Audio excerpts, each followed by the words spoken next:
सभी दिल्ली वासियों को मेरा नमस्कार। पिछले 1 साल से जब से कोरोना शुरू हुआ है, मैं समय समय पे आपके बीच में आके सभी तथ्यों को, परिस्थितियों को ईमानदारी के साथ आपके सामने रखता रहा हूँ, आपसे चर्चा करता रहा हूँ। एक चीज़ हम लोगों ने हमेशा गांठ बांध के रखी, आपको कभी गलत तथ्य नहीं दिए, आपसे कभी झूठ नहीं बोला, जो था आपके सामने रख दिया। अगर स्थिति अच्छी थी तो भी आपको बताया, स्थिति खराब थी तो भी आपको हमने ईमानदारी से बताया, क्योंकि हम पहले दिन से समझ गए थे कि ये इतनी बड़ी आपदा है कि आपके साथ के बिना, जनता के साथ के बिना अकेले इस आपदा से सरकार सामना नहीं कर सकते। जनता का सहयोग और जनता की सहभागिता इस पूरे संघर्ष में बेहद ज़रूरी है। और जब तक जनता को सच नहीं बताया जाएगा, सारे तथ्य जनता के सामने नहीं रखे जाएंगे, तब तक जनता की भागीदारी सुनिश्चित करना असंभव था। इसीलिए हमने हर चीज़ आपके सामने रखी। हमने टेस्ट नहीं कम होने दिए। आज दिल्ली के अंदर सबसे ज़्यादा टेस्ट हो रहे हैं। मैं तो ये कहूँगा कि अगर प्रति 10 लाख की पॉपुलेशन पे देखा जाए तो शायद पूरी दुनिया में सबसे ज़्यादा टेस्ट दिल्ली में हो रहे हैं। मैंने देखा कि कई जगहों पे उन्होंने टेस्ट कम कर दिए, टेस्ट कम कर दिए तो केस कम आने लग गए। इस तरह से तथ्यों के साथ कई जगह हेरफेर करने की कोशिश की गई। हमने ऐसा नहीं किया, हमने टेस्ट कम नहीं किए, उल्टे कम करने की वजह हमने दिल्ली में टेस्ट कई गुने बढ़ा दिए। आज लगभग 1 लाख टेस्ट दिल्ली में डेली हो रहे हैं। हमने मौत के आंकड़े आपसे नहीं छुपाए, जितनी मौतें होती थी हमने सब आपके सामने रखी, ईमानदारी से रखी। अगर ज़्यादा हो रही थी तो ज़्यादा बताई, कम हो रही थी तो कम बताई। कितने बेड्स हैं, कितने आईसीयू बेड्स हैं, क्या परिस्थितियां हैं, हर चीज़ आपके सामने ईमानदारी के साथ रखी।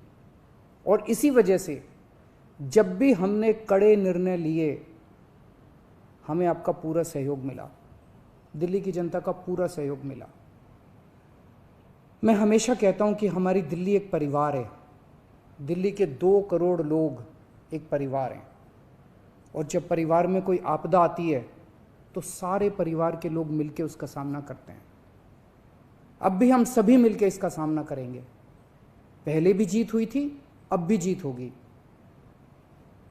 आज दिल्ली में क्या परिस्थिति है? पिछले 24 घंटे में दिल्ली में लगभग 23,500 केस आए हैं। उसके पिछले 24 घंटे में लगभग 25,500 केस आए थे। तो पिछले 3-4 दिन से रोज हम देख रहे हैं लगभग 25,000 के करीब केस आ रहे हैं।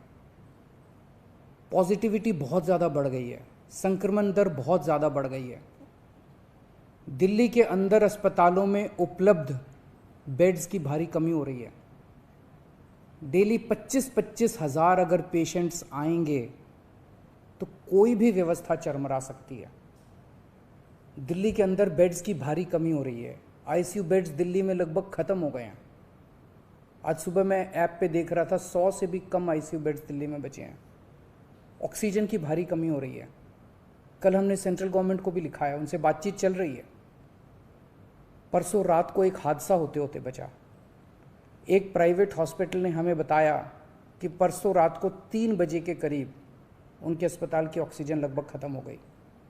वो बोले जी हम तो बहुत बुरी तरह से डर गए, बहुत बड़ा हादसा हो सकता था। इधर उधर हाथ पैर मार के किसी तरह से उन्होंने कहीं से ऑक्सीजन का इंतजाम किया।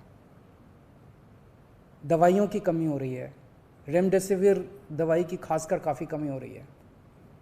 ये सारे तथ्य मैंने आपको डराने के लिए नहीं बताए, ये सारी परिस्थिति है। और इन परिस्थितियों में हमें अब अगला कदम क्या उठाना है, इस पे चर्चा करने के लिए मैंने आपको ये परिस्थिति बताई है। तो दिल्ली के अंदर कोरोना की परिस्थिति काफ़ी गंभीर है। अभी तक हमने दिल्ली के अंदर हेल्थ सिस्टम को बड़े अच्छे तरीके से मैनेज किया। दिल्ली में 4थी वेव आई है। पहली वेव पिछले साल जून में आई थी, जिसमें 4,500 के करीब केस आए थे। दूसरी वेव आई फिर सितंबर में, फिर तीसरी वेव आई जिसमें 8,500 के करीब केस आए थे। दुनिया के कई शहर ऐसे हैं, बड़े बड़े देशों के, विकसित देशों के शहर, जहाँ 6,000 केस आए तो उनका पूरा हेल्थ सिस्टम चरमरा गया, कोलैप्स कर गया। दिल्ली में 8,500 केस आए पिछली बार तीसरी वेव में, तब भी हमारा सिस्टम कोलैप्स नहीं किया, उल्टे हमने और ज़्यादा अपनी तैयारियां शुरू कर दी। आज 25,000 केस आए हैं। अब दिल्ली का हेल्थ सिस्टम अपनी सीमा तक पहुंच गया है। हमारा हेल्थ सिस्टम अब बहुत ज़्यादा तनाव में है। मैं ये नहीं कहूँगा कि हमारा हेल्थ सिस्टम अभी कोलैप्स किया है, लेकिन आज हमारा हेल्थ सिस्टम बहुत ज़्यादा तनाव में है। किसी भी हेल्थ सिस्टम की अपनी सीमाएं होती हैं। अनगिनत पेशेंट्स तो कोई भी सिस्टम नहीं ले सकता ना। किसी भी सिस्टम की अपनी सीमाएं हैं।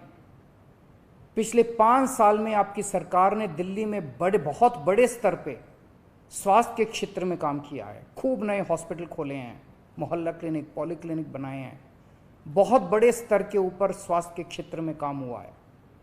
यही कारण है कि आज 25,000 केस के ऊपर भी दिल्ली का सिस्टम चल रहा है।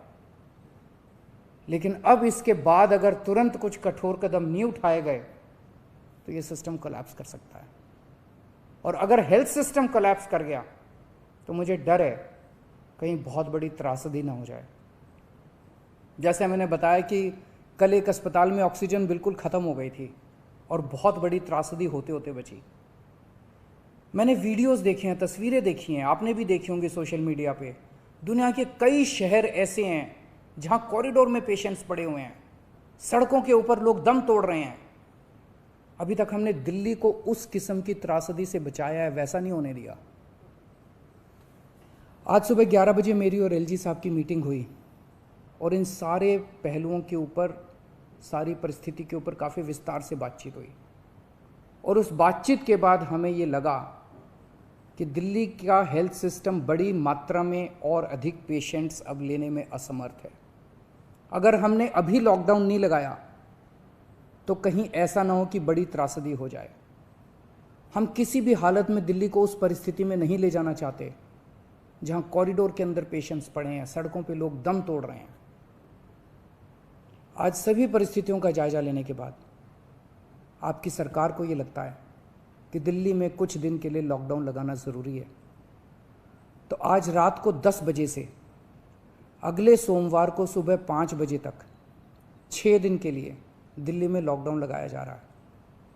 इस दौरान जाहिर है कि जो एसेंशियल सर्विसेज हैं वो जारी रहेंगी, खाने पीने की, मेडिकल व्यवस्थाओं की वो जारी रहेंगी। ये शादियों का सीज़न है, लोगों के बड़े मुश्किल से रिश्ते बनते हैं, हम उनके रिश्ते तोड़ना नहीं चाहते, तो लोगों की शादियां संपन्न हों, लेकिन केवल 50 लोगों के गैदरिंग के साथ संपन्न हो। उसके लिए अलग से पास दिए जाएंगे।